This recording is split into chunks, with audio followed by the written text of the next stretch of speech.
后来，这个中国的动画电影《落车》，伫全球拢开出着真水的票房。有风声讲，这出电影准备要伫台湾放映，结果受到限制。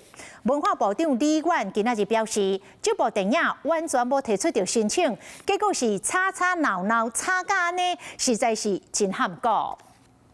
其实这件事情蛮荒谬，就是第一，我们台湾上这个中国大陆电影要用抽签的，或者他一定要得奖。那这个哪吒这个电影完全没有来申请，他就算是来申请，也要按照台湾的配额来抽。所以整件事情为什么会吵成这样，我真的觉得蛮荒谬。 根据了解，台湾目前允准中国的电影进入台湾的数量，一年是10出。每一年由电影片的发行业提出申请了后，影视局以公开抽签的方式来决定着许可顺序。